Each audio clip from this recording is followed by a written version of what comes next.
ए very good morning dear student.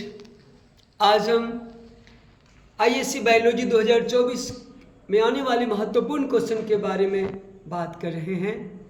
तो ये important question है जो कि 2024 के बायोलॉजी एग्जाम में आने की संभावना है। फर्स्ट क्वेश्चन है, पुरुष एवं स्त्री प्रजनन तंत्र का सचित्र वर्णन करें। इसमें आपको पुरुष प्रजनन तंत्र और स्त्री प्रजनन तंत्र को अच्छा से उसके बारे में स्टडी करना है। सेकंड क्वेश्चन है, मासिक चक्र क्या है, वर्णन करें। मासिक चक्र आप जानते हैं कि ये मासिक चक्र का 4 स्टेज होता है। ब्लीडिंग स्टेज है, प्रोलिफरेटिव स्टेज है, ओवुलेटरी फेज है और सेक्रेटरी फेज है। तो उसका ये डिटेल स्टडी। थर्ड क्वेश्चन है, जनसंख्या नियंत्रण के विभिन्न विधियों का वर्णन करें। जनसंख्या नियंत्रण के कौन कौन सा विधि है, ये फिजिकल मेथड है, केमिकल मेथड है, सर्जिकल मेथड है, तो और ये अवेयरनेस है, तो इसके बारे में। फोर्थ क्वेश्चन है, चिकित्सीय संग्रहता समापन क्या है, वर्णन करें। भारत सरकार की ओर से 1971 ईस्वी में एक एक्ट पारित किया गया था जिसे एमटीपी एक्ट कहते हैं। और ये एमटीपी ये कब, इसका क्या क्या इंडिकेशन है, इसके बारे में। 5 क्वेश्चन है, STD sexually transmitted disease that is लैंगिक जनन संचारित रोग क्या है, वर्णन करें। ये एसटीडी बैक्टीरिया से 4 बीमारी होते हैं, सिफिलिस, गोनोरिया, यूरेथ्राइटिस, सर्विसाइटिस, तो उसके बारे में। अगला क्वेश्चन है, परागन क्या है, यह कितने प्रकार का होता है एवं कारक कौन कौन से हैं, परागन से क्या क्या लाभ है। परागन पॉलिनेशन, पुष्प में पुकेसर से परागन स्त्री के वर्तिकाग्र पर आते हैं, इसे परागन की क्रिया कहते हैं। परागन 2 प्रकार के होते हैं, स्वपरागन, पर परागन। और ये पर परागन का जो एजेंट है हवा के द्वारा होता है, पानी के द्वारा होता है, पक्षी के द्वारा होता है, चमगादड़ के द्वारा होता है, जंतु के द्वारा होता है। तो वहाँ से और ये इससे क्या क्या लाभ है, परागन से क्या क्या लाभ है, तो इससे उच्च गुण वाले फसल की प्राप्ति होती है, उच्च गुण वाले फल की प्राप्ति होती है। अगला क्वेश्चन है 7 क्वेश्चन, मेंडल के एक संकरण एवं द्विसंकरण क्रॉस का जीनोटाइप एवं फिनोटाइप अनुपात ज्ञात करें। तो ये मेंडल का जो जीनोटाइप, एक संकरण क्रॉस का जो जीनोटाइप, द्विसंकरण का तो जीनोटाइप फिनोटाइप दोनों का रेशियो के बारे में क्वेश्चन है। अगला क्वेश्चन है, डीएनए का सचित्र वर्णन करिए। डीएनए डीऑक्सीराइबोन्यूक्लिक एसिड, इसके बारे में वाटसन एंड क्रिक ने बनाए थे, तो ये डीएनए का सचित्र वर्णन करना है। अगला क्वेश्चन है, डीएनए फिंगरप्रिंटिंग क्या है एवं इसके उपयोग के बारे में लिखें। ये डीएनए फिंगरप्रिंटिंग और इसका यूज जो होता है क्रिमिनल को पता करने में, ये पैटर्निटी टेस्ट में यूज किया जाता है इसका। और ये गुणसूत्रीय विकार क्रोमोसोमल डिसऑर्डर क्या है, वर्णन करें। क्रोमोसोम में गड़बड़ी हो जाने से, कम या ज़्यादा हो जाने से जो डिसऑर्डर होता है ये क्रोमोसोमल डिसऑर्डर, तो जैसे डाउन सिंड्रोम है, क्लाइनफेल्टर सिंड्रोम है, टर्नर सिंड्रोम है, तो उसके बारे में। अगला क्वेश्चन है, haemophilia colour blindness, sickle cell anaemia और सिस्टिक फाइब्रोसिस क्या है, वर्णन करें। हीमोफीलिया हम जानते हैं कि ब्लीडर डिसऑर्डर है, अगर बॉडी के किसी भाग में कट गया तो ब्लीडिंग नहीं रुकता है क्योंकि फैक्टर 8 का अभाव होता है। इंग्लैंड की रानी विक्टोरिया के परिवार में ये रानी विक्टोरिया हीमोफीलिया डिजीज से सफ़र करती थी। और ये कलर ब्लाइंडनेस ये क्रोमोसोमल डिसऑर्डर है, इससे जो व्यक्ति सफ़र करते उसमें लाल और हरा रंग में अंतर नहीं कर पाते हैं। सिकल सेल एनीमिया, ये हम जानते हैं कि आरबीसी ये राउंड शेप का होता है, आरबीसी में हीमोग्लोबिन नहीं होता है, लेकिन क्या होता है ये इसमें आरबीसी का आकार सिकल के जैसा हो जाते हैं, हंसुआ के आकार हो जाते हैं। इसके चलते जो व्यक्ति से सफ़र करते हैं उसमें ये हीमोग्लोबिन कम होता है। इसका कारण है कि हीमोग्लोबिन के बीटा चेन के 6ठे पोर्शन पर ग्लूटामिक एसिड के जगह पर वेलिन आ जाते हैं। अगला क्वेश्चन, ब्लड ग्रुपिंग क्या है, यूनिवर्सल डोनर और यूनिवर्सल रिसेप्टर कौन है।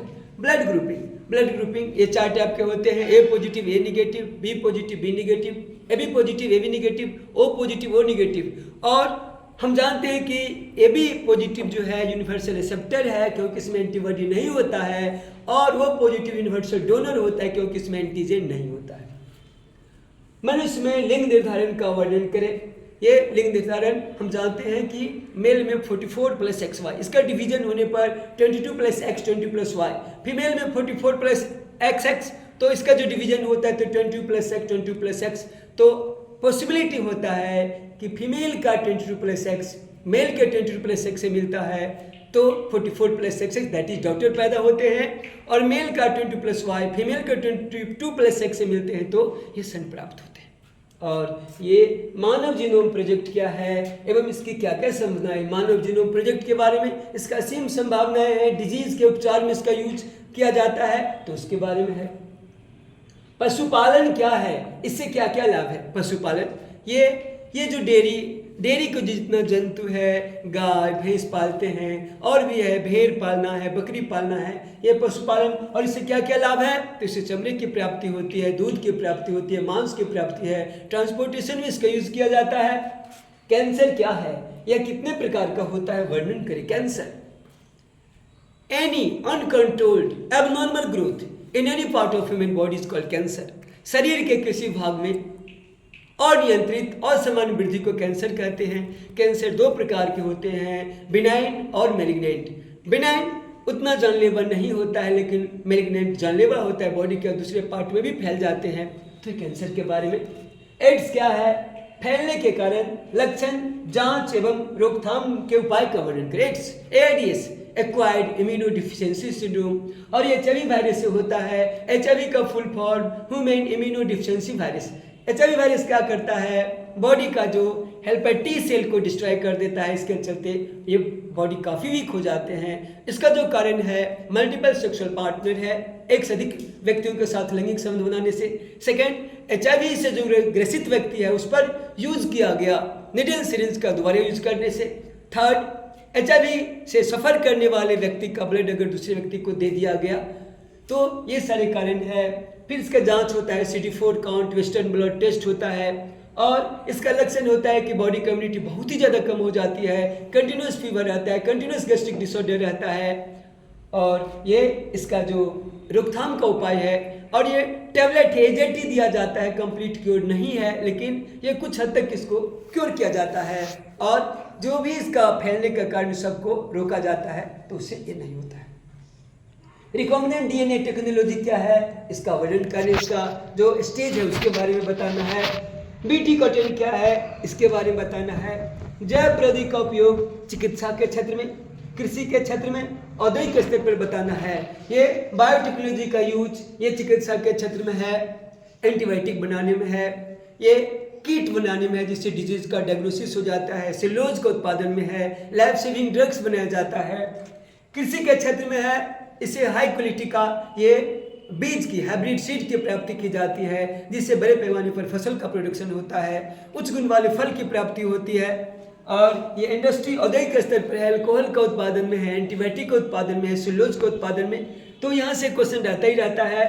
और जैव सुरक्षा प्रस्ताव क्या है, बायोसेफ्टी इशू क्या है, ये क्या है बायोसेफ्टी इशू, कि अगर किसी जानवर का, किसी जंतु का उपयोग ये अगर दवाई बनाने वाली कंपनी के द्वारा इसका यूज किया जाता है दवाई बनाने में, तो ये क्या है, क्या लीगल है, क्या इलीगल है, इसके बारे में है जैव सुरक्षा प्रस्ताव। और रेड डाटा बुक क्या है, वर्णन करें। रेड डाटा बुक है, ये इंटरनेशनल लेवल पर एक बुक है जिसमें पेड़ पौधा और जंतु के बारे में, वैसे जीव जो विलुप्तता के कगार पर पहुंच चुके हैं उसको इसमें लिखा गया है, और ये पौधा भी जो विलुप्तता के कगार पर पहुंच चुके हैं उसको इस रेड डाटा बुक में ये लिखा गया है। तो ये रेड डाटा बुक है जिसमें विलुप्त हो रहे जीव जंतु और पेड़ पौधों के बारे में इसमें ये अंकित किया गया है।